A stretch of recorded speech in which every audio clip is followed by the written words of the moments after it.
It's small, loaded with features, expensive, and it's painted gold. This was even voted by the Northwest Auto Press Association as the best compact luxury SUV you can buy. Why? Well, let's take a closer look.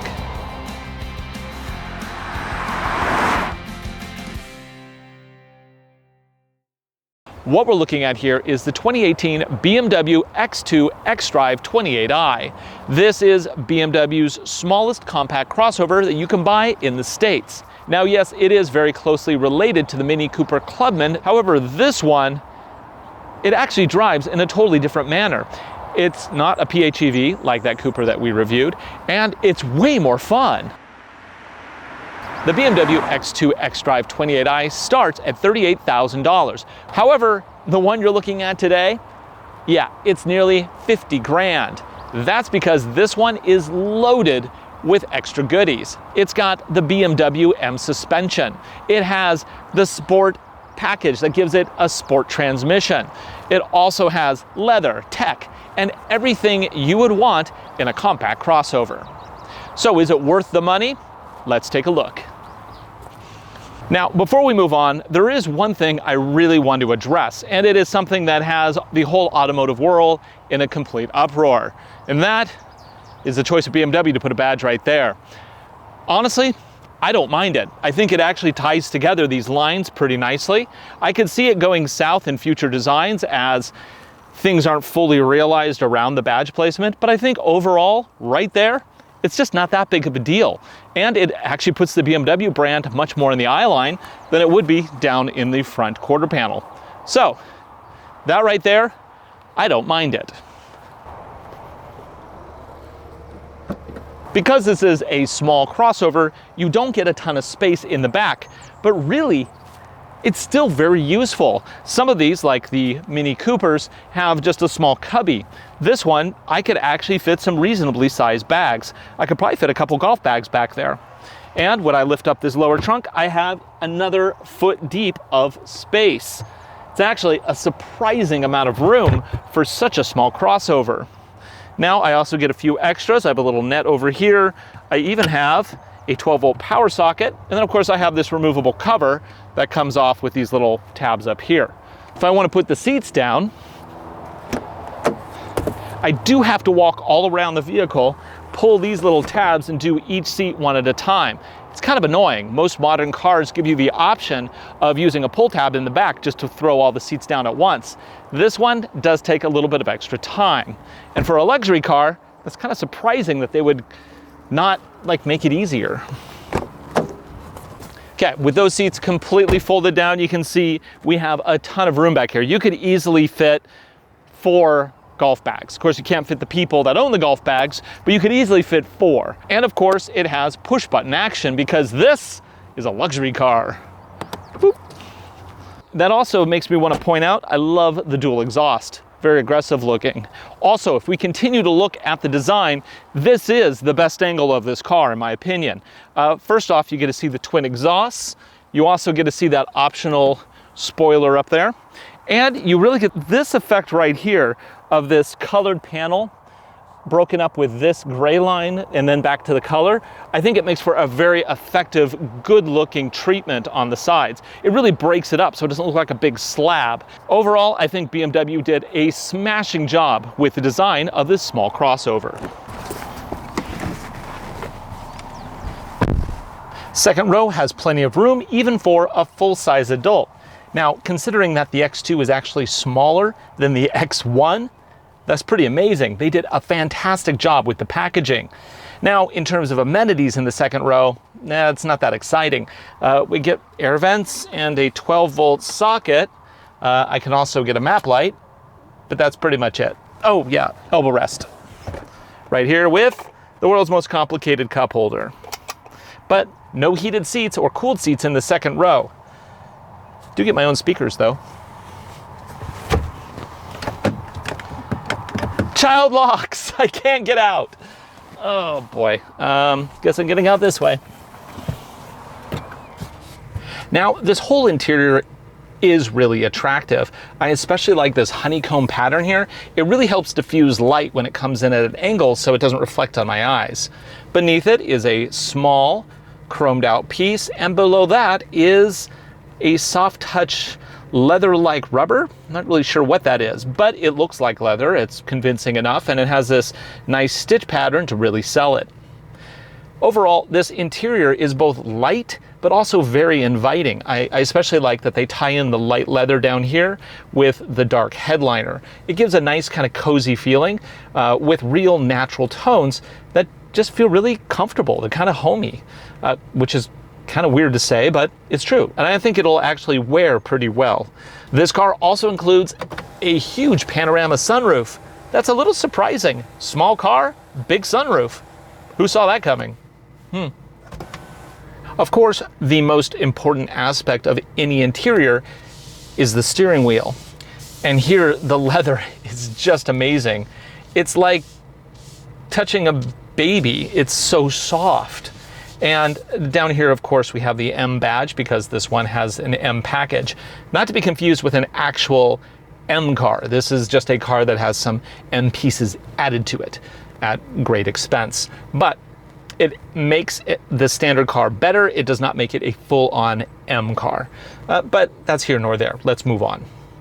I especially like how BMW keeps their wheel very clean. You have some integrated controls here, and you get your paddle shifters right behind it. No fancy tacked on buttons in weird places. It's all very clean and very straightforward. The gauge cluster continues that theme with a speedo and a tach, just like you would expect, and it has BMW's age-old little inserted info screen at the bottom. Now, iDrive is quite good these days. I go menu, I get little panels that break down the different aspects of the iDrive system. And let's go ahead and do a quick nav to show you how that works. New destination. Let's do a quick search. And we're just going to use our fingers to type in Starbucks. And there we go. Then we just punch over there and pick the closest, 1.3 miles away. Super easy. Now, we have paid extra for this car to have Apple CarPlay. I can't figure it out. I've plugged in the phone, I've looked through all the menus, can't find CarPlay anywhere. If I find it, I will update this video later. But right now, I have no idea where CarPlay is. So, moving on. This car does have Harman Kardon sound system, and it does sound excellent. I will give this car that. The sound system is great for such a small car. And of course, this display is beautiful. It's high resolution, widescreen. It's kind of just tacked on up there, but it gives you the information, and it's high in the sight line, so you can kind of keep your eyes on the road where they should be. Now, when your eyes are on the road, you do get additional information with this vehicle because, hey, it has the heads-up display. And unlike that goofy Mini that we drove recently that has the little pop-up window, this one is properly projected on the windshield. My eyes are looking straight ahead, and I can see the data. Now there I have speedo, and then it'll also show navigation when that's active. And then also has a little sign to tell me what the current posted speed limit is. Very straightforward, very easy to read. And I really like that about this vehicle. Everything just, it's normal. It makes sense. And speaking of normal and making sense, this is a BMW that has a traditional shifter. It blows my mind. They don't have their little joysticky thing. This is just a shifter that anybody who drives any car will know how to use.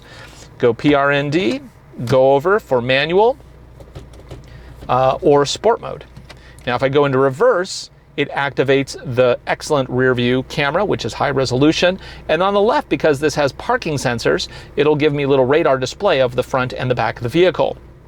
Now, unlike the Mazda 6 that we also tested recently, this one integrates those little parking sensors so cleanly in the bumper that from 10 feet away, you can't even tell that they're there.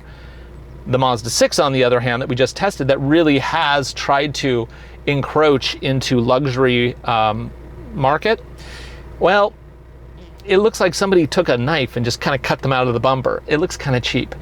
This vehicle integrates them super clean, but better still, they're very effective. They don't just tell me if somebody's in the front or the back. They tell me exactly where it is in the front or the back based on this radar display. This does have some additional safety features. If I hit the button up here, we get the intelligent safety screen, which allows me to enable or disable front collision warning, pedestrian warning, and lane departure. Oddly enough, this doesn't have blind spot warning, and I'm not really sure why.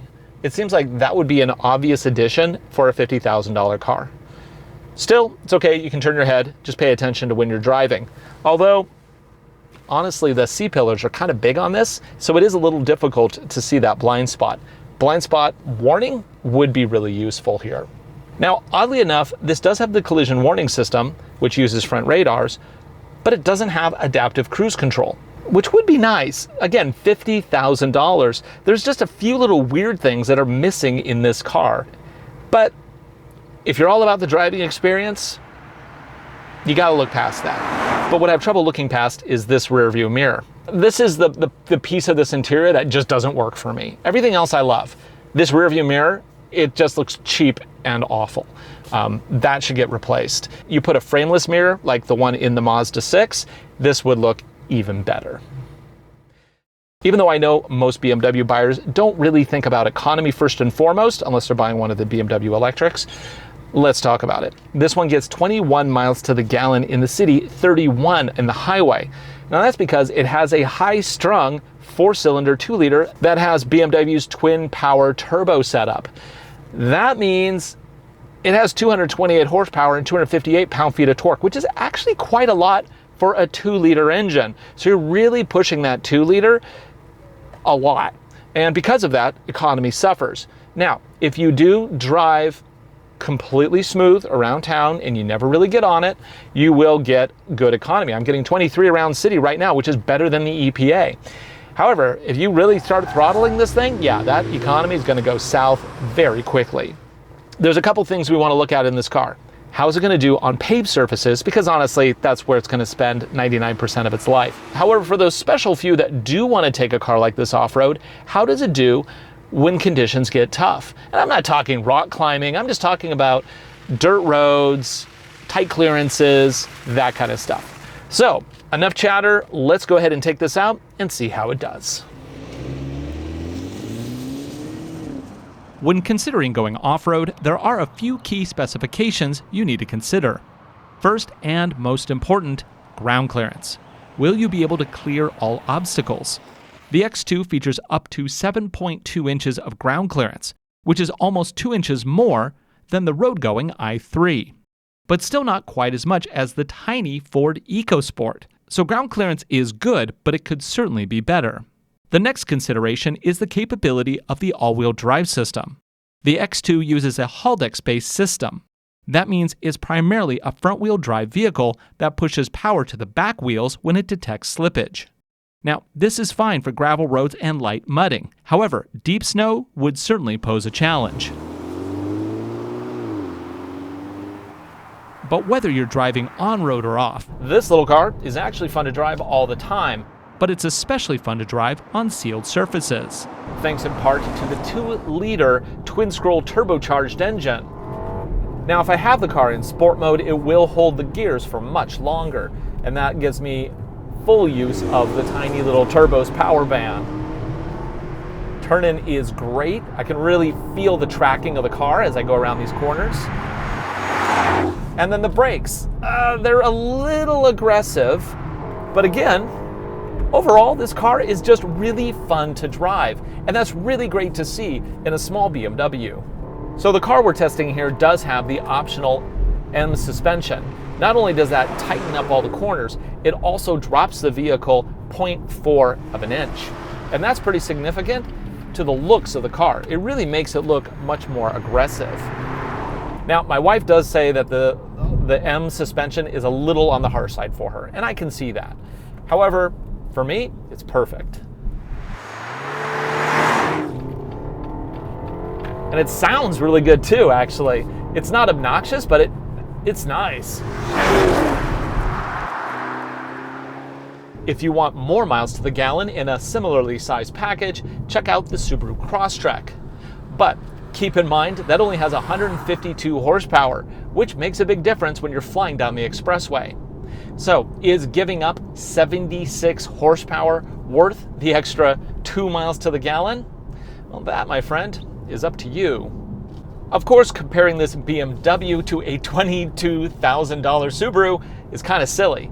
I mean, because even though this thing starts at about $38,000 with all-wheel drive, this one, with the decent stereo, the gold paint, the tech that's been upgraded, I mean, you're looking at $51,000.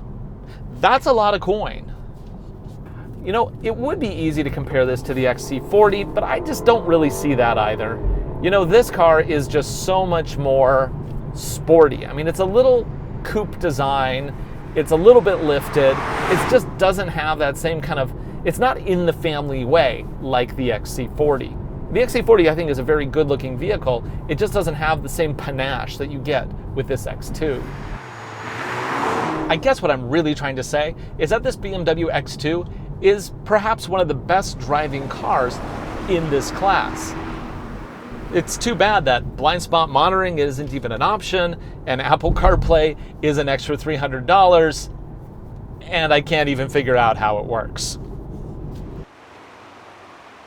This little BMW also has one feature that you won't find on a Mini Countryman or a Volvo XC40 or even a Subaru Crosstrek for that matter, and that's launch control. Let's go ahead and stop. We turn off traction control, and then we put the car into sport. We mosh the brake, mosh the gas, we get the flag, and go. What? Oh, that's not bad. You know, it's not super fast, but it's not a super fast car. But it is fun. It is really fun. Boy, I really like this car. I didn't think I would because, I mean, it is basically a re-skinned Mini Cooper, which is a good car, but not a $50,000 good car, if you know what I mean. But this is a great little car. For Driving Sports TV, I'm Ryan Douthit. Be sure to subscribe right here for more great videos.